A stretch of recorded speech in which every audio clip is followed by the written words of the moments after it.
monsieur le maire tey dama fi ñëwoon Baya invité ma ci journée bi waa sanc bi nag wax nañ nee nañu boo leen cofalee Baya ñu cof la nee na soo leen këfalee Baya ñu këf la kon monsieur le maire këfal leen Baya donc Baya mën nañu wax cas social la boo xamee ni que moom moo koy régler ci biir sanc bi fii ñu nekk donc nekk na koo xamee ni que war nañ ko gën a jàppale parce que Baya mësul taxaw ni soxla naa dara nit ñi ñooy xam ni soxla na dara avant mu koy laaj ñu def ko mais bu dee moom kese Baya mësul taxaw ni soxla na dara donc lépp moo koy def ci poche boppam ci ndimbali boppam kon kooku monsieur le maire war na tax ñu jàppale ko kon yéen waa sanc bi da ngeen am sas bi ngeen am mooy li ngeen wax ni ci Baya dañ ko war a dëggal fi ngeen ne mooy lan le 23 janvier bu élection yi jeexee këf boo ngeen di wax yéen ci monsieur le maire mu def ko Baya yéen a war a njëkk këf Baya mii muy lan élection yi 80% sax néew na fi su boobaa pour ngeen wan ni Baya liggéey na ko fi kon yéen a war a kon sagal Baya fii mu nekk te nag comme niñ koy waxee rek maire moom nañu ànd ak maire boo xam ne mi ngi nekk ci gouvernement parce que lii Amadou Mansour Faye mën ci Ndar keneen mënu ko fi am na ku ko daan way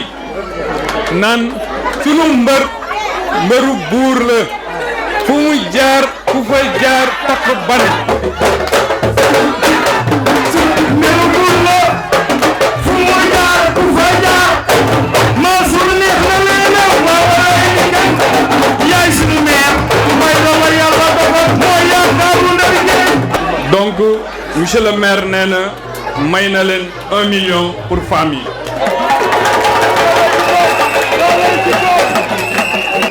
groupe sopp Baya maa ngi leen di gërëm di leen sant di wax ni ñun amuñu lu dul langue de barbarie lii nga xamante ni que Mansour wuti na ko indi ko ku xool dig bii nu def ci géej dama yaakaar ni képp kuy opposé état naan ma jox leen ma bu ngeen ma joxee dinaa fi def lu gën lu mu fi def dama yaakaar ni képp kuy nit ku la koy wax sax def naa waruloo ko gëm Mansour maa ngi sant yàlla suñu borom bu baax a baax ndax dama wax ni kenn ku nekk la ma doon wax laay waxaat jàppale Mansour dëgg la waaye ku nekk fa nga dëkk na nga fa jéem liggéey loo tax nga gañ te maa ngi lay assuré ni la dund ak fekke la ñuy ñaan te yàlla na ko fekk Mamour Diallo gi ak Samba Ndiémé Sow ge képp ku mu tax ñëw sa sanc bi ngay politique man nga dem beneen boor te xam ni am na ay borom.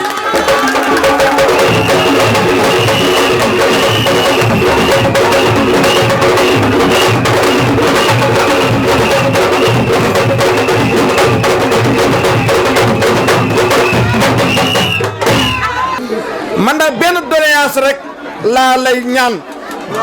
dafa si am ñaar ñi nga xamante ni dañu nekk université di liggéey muy Baye Oumar Ndaw ay ak Insa Fall nu wàññi ne boobu ba léegi te Baye Oumar Ndaw mën naa ni ñi sos APR si la bokk fii si sant bi ndax Cheikh na femme mii moo ko jëli sa PDS ni ko loo faa wuti dama bëgg nga ñëw nga jàppale Mansour Faye booba saa kenn àndul la Mansour Mary Teuw Niane ñëw na fi barki démb ñëw na seet si ko wax ak moom mu ni que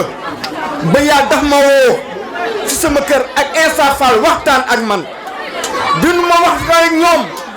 ni leen Mansour dañ leen recevoir wax ak ñoom seen problème dana ko réglé Mary Teuw defe naa ne jëlawul lu ko neex ci foofu mais wax ni Mary Teuw mën na seede fu nekk mais na moytu langue de barbarie ndax am na ñi nga xam ne ñoo nga naan ko yow la waaye dama ni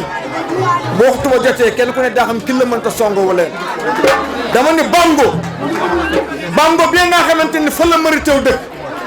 mooy première défaite bi nga xam ne dafa ko fay am loolu moom dama ne kaa assuré fi may mujjee nag mooy mouvement bi nga xamante ni mooy MFDC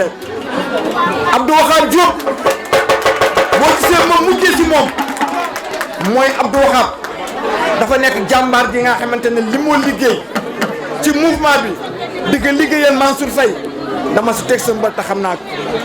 kon nag Abdou Wahab sa diggante Mansour dama ni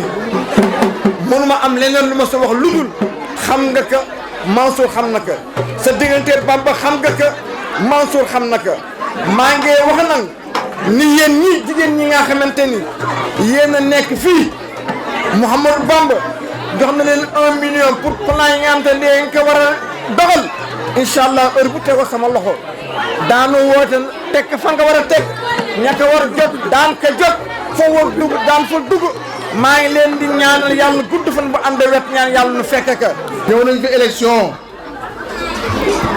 2014 législative 2017 avant législative référendum 2016 présidentielle 2019 waaye fii ñu fi nekkoon ñoom meer amee xam nañ ko jafe woon na lool Mamour Diallo Samba Ndiémé sant jafe la woon pour ñun waaye nag man fii duma fi ñëw campagne soxlaatul ma fi ñëw campagne déedéet soxlaatul ma fi ñëw campagne parce que bu bëyaa ñëw dooleel di fi nekk ànd ak ñoom Tafa ñoom Cheikh na nga xam ne du tay du bàyyi dooleel ñoom maire Ami ñoom As tous les responsables yi fi nekk yaakaar naa ne soxlawul ba fi ñëw campagne parce que ànd bu ñuy ànd dëgg rek la ma nekk man fii ci Ndar amul lenn loo xam ni moom moo soxal lu dul intérêt askan bi intérêt askan bi du leneen te ci loolu la ñu fas yéene jublu am na yu ñu fi jot a def waaye laalul mu baax sant bi xëy na am na loo xam ni am na solo dafa baax wax na ko muy digue de protection am na solo lool parce que parti bu jógee goxu mbaaj ñëw fii ci sant bi ñu ñoo waxtaan ak président Macky Sall mu defar ko waaye jógee sant ba dem ba Guet Ndar ñëpp xam nañu nu mu demee ak lu ko indi lu am solo la ci Ndar digue de protection bi déglu leen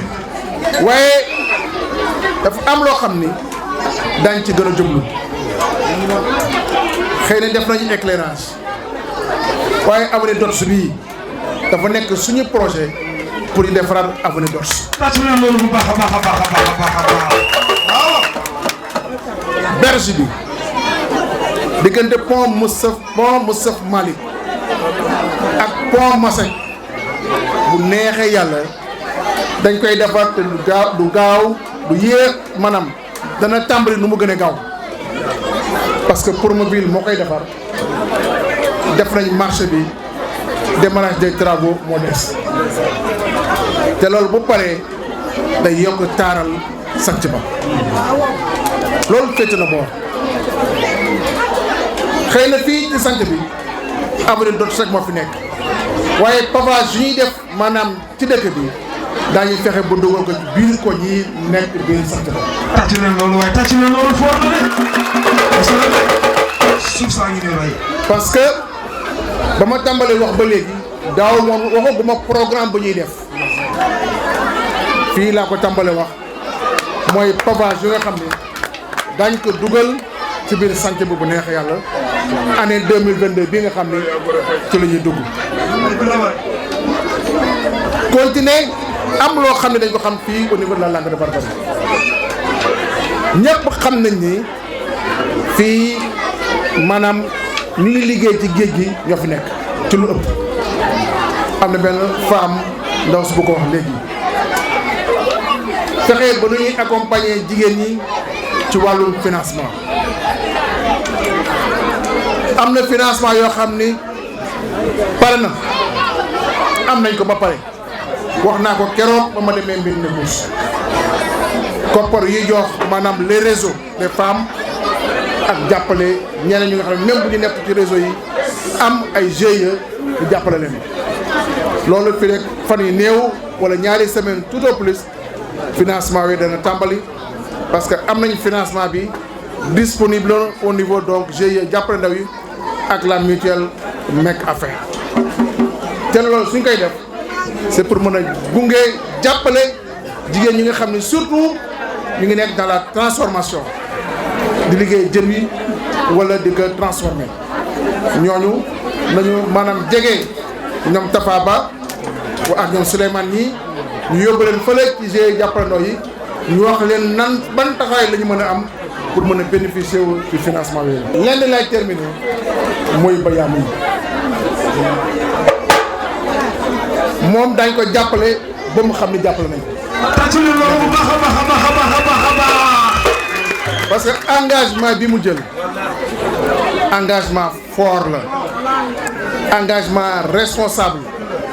te lépp lu muy def du jot ba na ko seede moom alalam lay jël da ko jël ñoom lu ñuy liggéey lu ci bëri ay Bayam bii mooy jël alalam da ko ci def te ñun du ko def loolu mooy ànd jël na engagement ànd ak yow damay def te duma la xaar parce que loolu mooy liggéey loolu laa gëm loolu nag ñu ngi ko seqal ay góor la ko seqal te damay ñaan suñu borom yenn bu rëccu am yenn bu rëccu am te dañ ko taxaw ci liggéey bi nga xam ni ak taxawaay bi nga xam ne am na ko ci digganteem ak population santé boobu nekk fii daañ ci jàpp daañu fexe ba nga xam ni rus du am bu neexee yàlla man maa ko wax te bu neexal dañ koy def. loo mosoo def nga ko. donc di terminer di gërëm ñi fi teew ñëpp tous les responsables de la langue de Barbarie jógee hydrobase ba goxu mbaaj ci kaw sant ñëpp leen wax ni nag élection maanaam liggéey travail de base la bu ñu bàyyi kenn koo xam ni dañ koy may espace mu ñëw dugg ci kër yi di wax ne nit ñi loo xam ni amul dégg naa benn candidat nee na dana ñëw fii defar leen port defar leen ay Parcelles Assainies ma ne kii est-ce que réellement xam na Ndar damay laaj est-ce que xam na Ndar nee na day dem ba Gandiol def fa port def fa Parcelles Assainies def ay jet d'eau ma ni waa ji lu muy wax xamu ko da doon nelaw parce que yaa ngi mel na pour ci ay nelaw di jóg di wax loo xam ni ay gént la ñu mel noonu nag yaakaar naa ni bu leen nag ñu ñëw di leen nax parce que mënuñu dara lañu mënul ndax dong lañ fi nekkee am nañu motaay boo xam ni yaakaar naa kenn mënuñu nax bu ne leen may espace dugg leen ci kër yi porte à porte parce que yàq xel dafa gaaw bu ñu seetaanee yàqam xel am